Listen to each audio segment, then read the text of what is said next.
Jadi banyak hal dalam hidup, kadang-kadang hari ini apalagi itunya unboxing.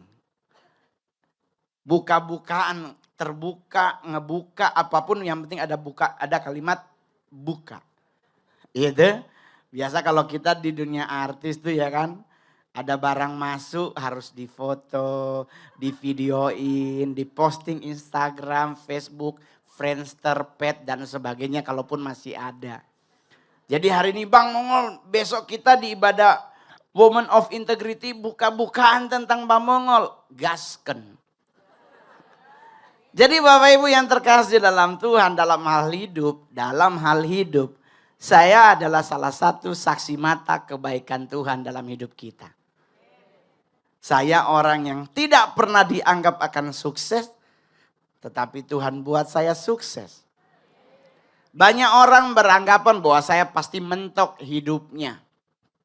Banyak orang berpikir, wah Mongol lu gak mungkin akan mencapai titik yang seperti lu harapkan.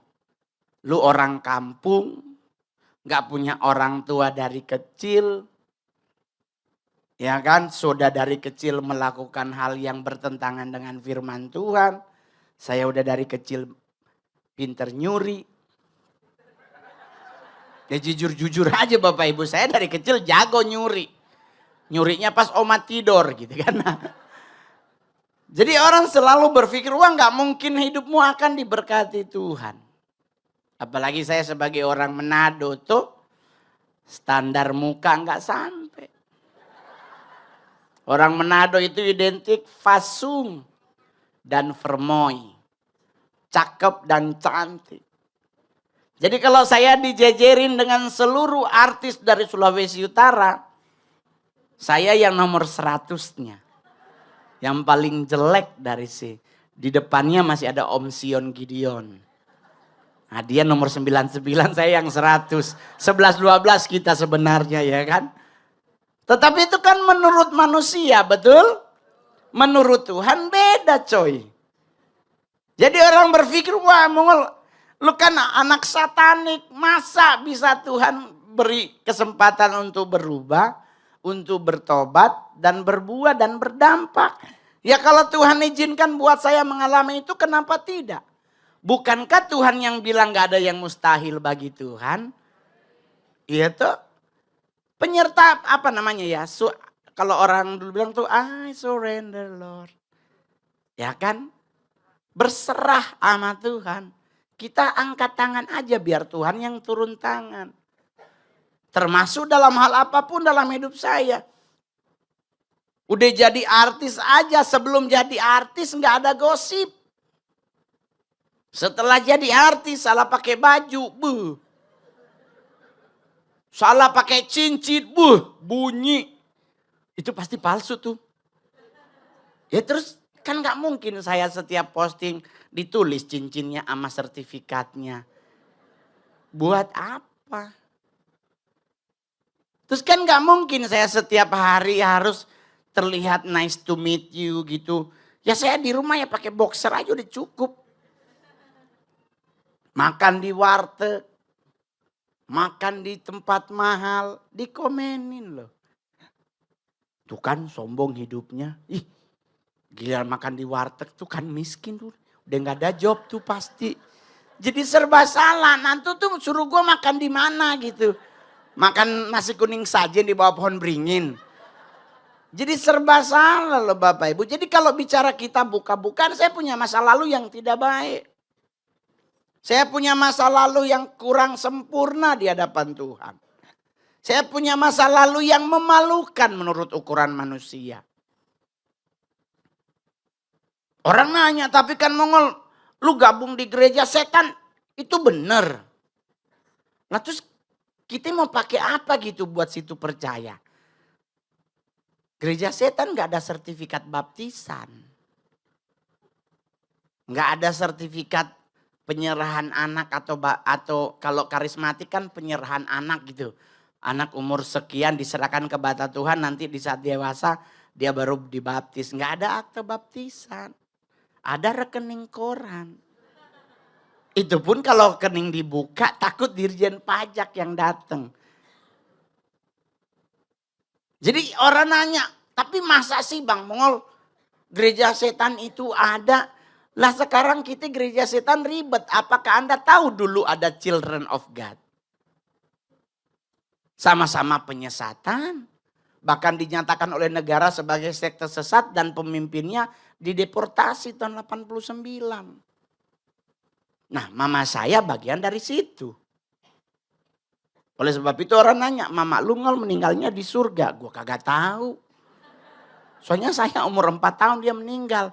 Udah terima Yesus atau belum kita nggak tahu. Orang dia 4 tahun dipasung. Dan selama beliau dipasung nggak ada pendeta yang datang. Jadi kalau orang nanya terus apa yang bisa kau lakukan? Ya aku menyempurnakan hidupku jangan sampai seperti mamaku. Iya tuh? Iya dong. Dengan saya dikasih kesempatan Tuhan untuk bertobat, berbuah dan berdampak.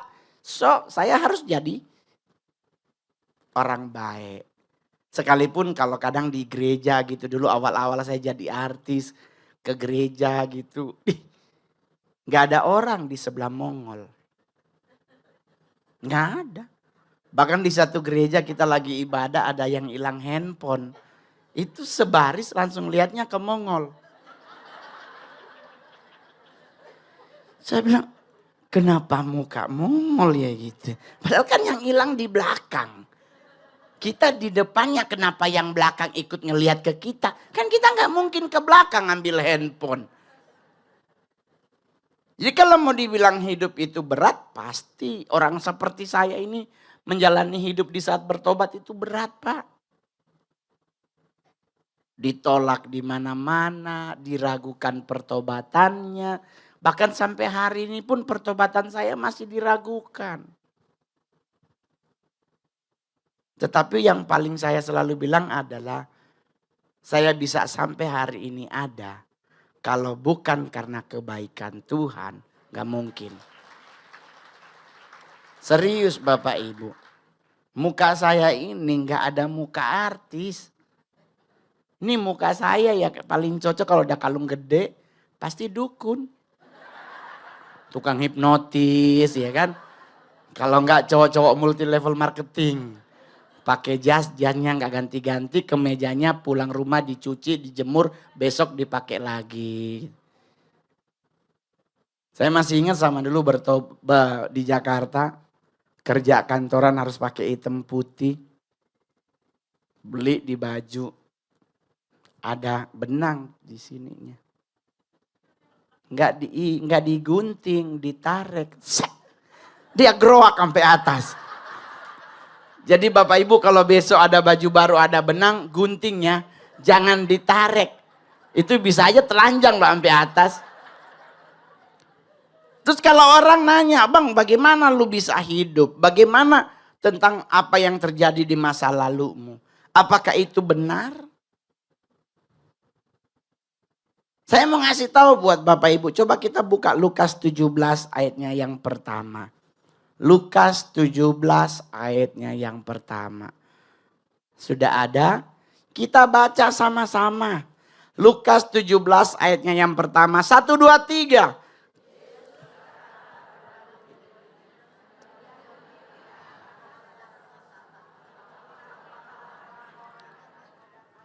Yesus berkata kepada murid-muridnya, tidak mungkin tidak akan ada penyesatan. Tetapi celakalah orang yang mengadakannya.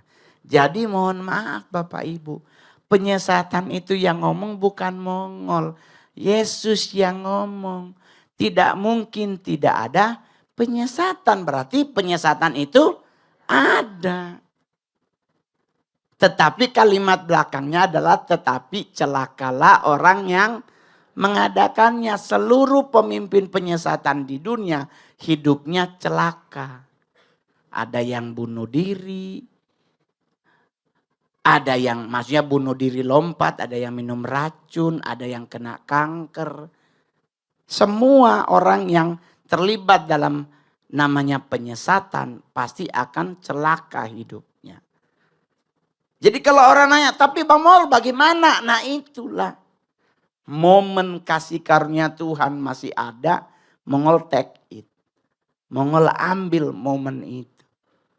Akhirnya yang terjadi dalam hidupku adalah aku diberkati bukan jadi celaka. Sekalipun kita udah dikutuk orang dari kecil, pasti lu cuma jadi security. Enggak apa-apa. Mereka yang bilang, tapi kan Tuhan yang berkehendak jadi artis deh. Iya kan? Sulawesi Utara stand up komedinya cuma satu. Mongol. Iya kan? Jadi saya nggak ada saingannya. Kita kan bahaya kalau artisnya satu daerah bisa ada 5. Sama-sama main sinetron. Nah itu ada satu berserah kepada Tuhan, satu pasang susuk. Susuk berlian 010. Ditaruh di dagu, di hidung, di pipi. Buat apa ngol? Buat kinclong. Ke Korea pak. Kalau pingin kinclong glowing, Korea. Liming Ho style. Buat apa pakai susuk berlian di muka? Saya Manado. Berlian ditaruh di mana bagus? Di cincin. Ya kan? Jadi kalau perlu ketemu jemaat, shalom. Buat apa? Iya tak? Tapi karena stand up komediannya hanya Mongol, berarti saya nggak ada saingan. Dan stand up komedi enaknya adalah kita punya ciri khas masing-masing. Otomatis kita tidak bersaing. Cak Lontong ciri khasnya beda dengan Mongol. Saya beda ciri khasnya dengan Kiki Syaputri. Saya beda karakternya dengan Ernest Prakasa. Atau teman-teman yang lain. Jadi yang ngundang kita nyari ciri khas. Mongol aja deh. Dia paling cakep ngebawa big-nya. Ntar kalau kita pakai Kiki Syaputri, tahu-tahu kita ke roasting. Iya kan? Yang ngundang di roasting bapaknya mah ketawa. Ibunya langsung gak senyum. Nah, kadang-kadang pangkat ibu lebih tinggi dari bapak. Bisa aja gak diundang lagi. Tapi kalau Mongol, kenapa Mongol gak pernah dipanggil polisi? Karena saya tidak pernah membawa orang lain jadi materi. Saya bawa materi tentang diriku yang jelek ini. Yaitu yang kedua mamaku, mami. Kenapa mami dibawa? Karena memang kisah nyata alisnya dia turun. Dijadiin materi, dia gak pernah tersinggung karena kami bagi hasil. Jadi aman pak. Jadi sama dengan Yesus berkata penyesatan dan ada penyesatan di dunia ini. Bahkan kita gak sadar mungkin ada di sekeliling kita. Mungkin juga ada di tempat kita beribadah. Karena tugas mereka menduplikasi apa yang Tuhan lakukan. Yesus bisa menyembuhkan orang, ya mereka juga bisa menyembuhkan orang. Yesus bisa memberi mereka kekayaan dan kemuliaan. Pokoknya everything you can do. Itu apa yang kau miliki bisa dikasih oleh Tuhan. Iblis juga akan melakukan hal yang sama. Penduplikasian karakter Kristus dilakukan oleh para penyesat. Tetapi Yesus itu yang asli, mereka hanya mendompleng. Berarti kalau sistem mendompleng, kesempurnaan ada di jalur Kristus. Di sini mah belum tentu. Yesus panjang sabar. Setan belum tentu. Yesus memberkati kita sesuai janjinya yang dia genapi. Aku akan memberkati engkau, ya kan? Keluar masukmu diberkati. Aku akan memenuhi segala kebutuhanmu menurut kekayaan dan kemuliaanku. Mereka sana juga bisa. Hanya perbedaannya di mana? Syarat dan tanpa syarat. Kepada Yesus syaratnya cuman kita. Mintalah maka akan diberi. Nah lu doa minta kekayaan cuman senyum. Nah itu PA artinya. Cuma ngomong gitu loh. Kalau di sana di pihak penyesatan ngasih. Tapi ada term and condition. Ada syarat dan ketentuan. Lu harus nyemplung, harus mandi di kali berendam 3 hari. Orang sejam aja kuku bisa belepotan apalagi 3 hari. Iya kan? Bangun dari air keriput badan menggigilnya begini. Jadi kepada Tuhan itu tanpa syarat. Syaratnya kalau kita ke Kristus itu syaratnya enak. Hati kita. Hati. Kalau kepada sana mah mau ngapain? Mereka tidak maha, hanya Yesus yang maha. Jadi jangan pernah ragu dengan imanmu. Saya 10-13 tahun jadi artis. Udah dari 2012 saya dihantam orang. Dikirimin ayam lah. Palanya doang sama kaki, amplak, semua usus ada. Dagingnya hilang. Ditaruh di pagar. Gue pikir ini apa? Gue ngomong sama temen, itu santet Ngol. Enggak gue mah anak Tuhan. Enggak mungkin kena santet. Wah lu sok tahu Ngol. Lah 1 Yohanes 5 ayat 18. Coba buka. 1 Yohanes 5 ayat 18. Ini kerennya hidup. Kita baca sama-sama 1 Yohanes 5 ayat 18. Enak sekarang, kalau dulu kita masih pakai ludah. Sekarang udah ada di LED. Kadang Alkitab bau jigong loh. Kita baca sama-sama 1 Yohanes 5 ayat 18. Kita tahu tetapi Dia yang lahir dari Allah melindunginya dan tuh. Orang yang hidup dan percaya kepada Kristus, si jahat tidak dapat menjamahnya. Bahasa Inggrisnya, evil cannot touch you. Lagi kursus ya. Persiapan ke Amerika ya kan. Keren Pak. Jadi kita buka-bukan dengan iblis. Iblis ini yang paling dia takuti kalimat ini. Oleh sebab itu Mongol mau kemanapun melangkah. Aku doanya simple, nggak pakai Bapa surgawi. Kami percaya, nggak usah Pak. Kadang kita suka begitu ya kalau berdoa, Tuhan apalagi itu orang-orang Manado Bapa surgawi. Aduh, tak putus-putusnya kebaikan-Mu dalam hidup kami. Saya mah kemana-mana santai, melangkah dengan pasti. Tuhan janji-Mu dalam hidupku. Rancangan-Mu adalah rancangan damai sejahtera, bukan kecelakaan. Rancangan hari depan yang cerah, dan ku tahu si jahat tidak bisa menjamahku. Sampai sekarang, anak gereja setan yang paling aman hidupnya Mongol. Yang lain ketakutan. Kalau saya mah gak takut. Pak Mongol kenapa nggak takut? Kenapa takut? Masih ada babi putar. Kalau orang nanya kenapa Pak Mongol sekarang nggak makan babi? Tensi darah 148/120. Tabage babi kecap 2 piring, besok langsung ada. Bengkok bibir ya tuh. Jadi bukan nggak makan babi, maksudnya berpuasalah terhadap bokek. Bahasa Manadonya. Jadi nggak usah khawatir Pak.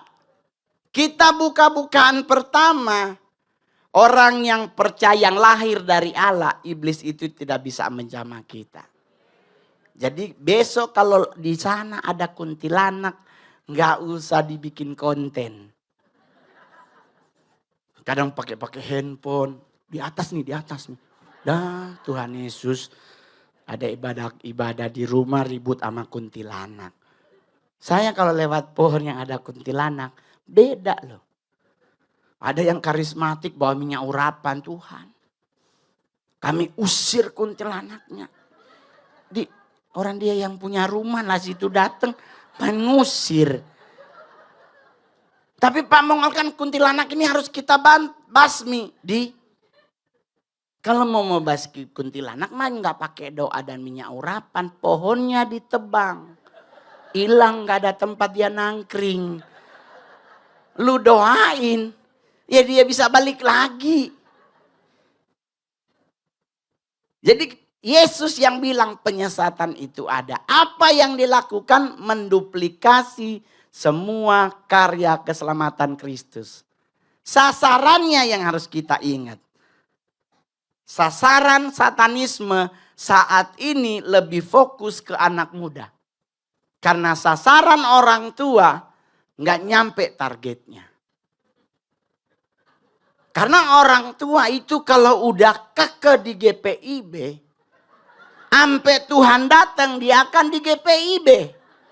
Orang tua kalau udah di GBI CK7, sampai Tuhan datang akan setia di CK7. Tetapi anak muda sayang, di CK7 ada ibadah kaum muda. Di sebelah ada konser Agnes Monica, ditinggal CK7.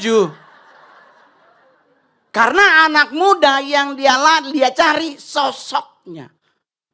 Dia yang khotbah Mongol hilang semua. Lebih hafal lagu Agnes Monica. Lebih hafal lagu anak-anak. Ya, apa namanya kemarin konser Coldplay. Taylor Swift. Kayak bunyi mobil ya, Swift ya. Ya Taylor Swift. Begitu apa ya? Nah, gitulah, Swift begini ya kan. Iya.